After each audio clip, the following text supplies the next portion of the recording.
In the middle of trade war between the United States and China, Indonesia is at risk of losing a special trade status that gives developing economies preferential access to the U.S. market. GSP promotes economic development by eliminating duties of thousands of products when imported from one of 120 designated beneficiary countries and territories. In the segment, the first slide will be about U.S. Generalized System of Preferences fact sheet.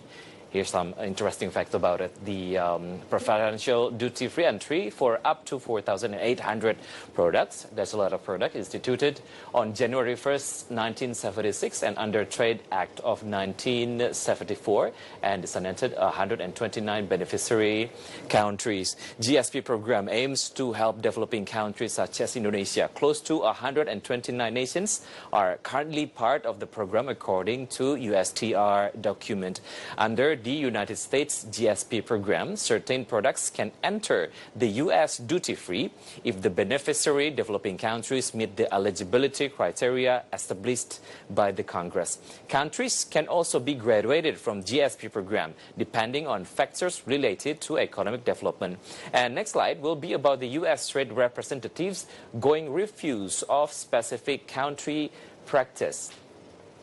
First one, Indonesia will be assessed in the intellectual property rights. Bolivia will be assessed on workers' rights. Thailand, have a huge homework on workers' rights.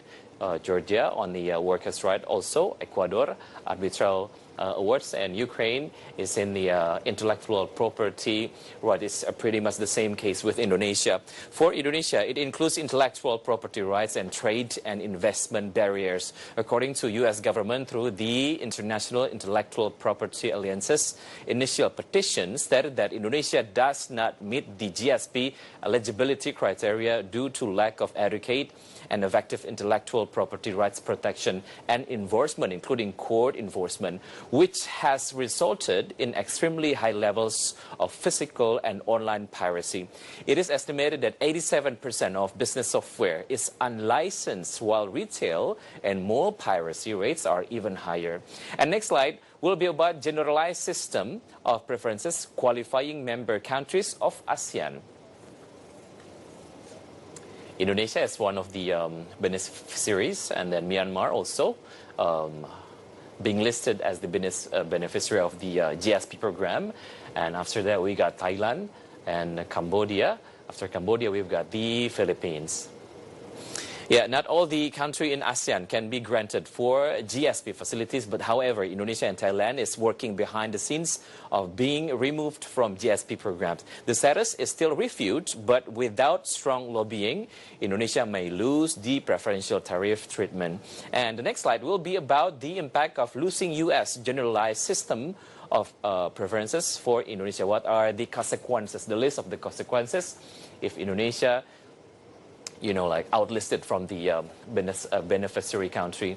The first one is, of course, decreasing of Indonesia and U.S. trade surplus, less competitive market due to the high price, and export Indonesia to U.S. will be decreased.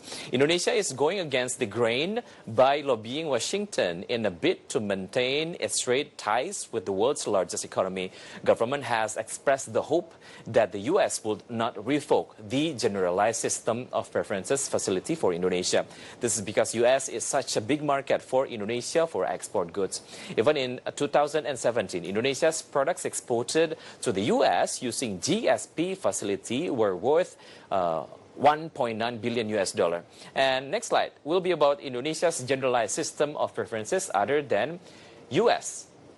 What are the other countries that we are already listed as the member or beneficiary of the program? Australia, European Union, Kazakhstan, Belarus, Japan, and after that we've got Russia as the list of the country, New Zealand also, Russian Federation, Switzerland, and Turkey.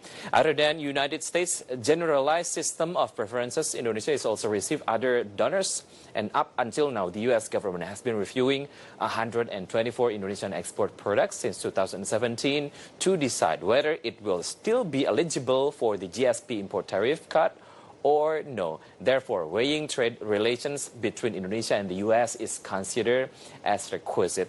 And of course, the next important step that needs to be done by Indonesia is looking for another potential market as an effort of market diversification. And stay tuned with market headlines because we'll be right back after the break.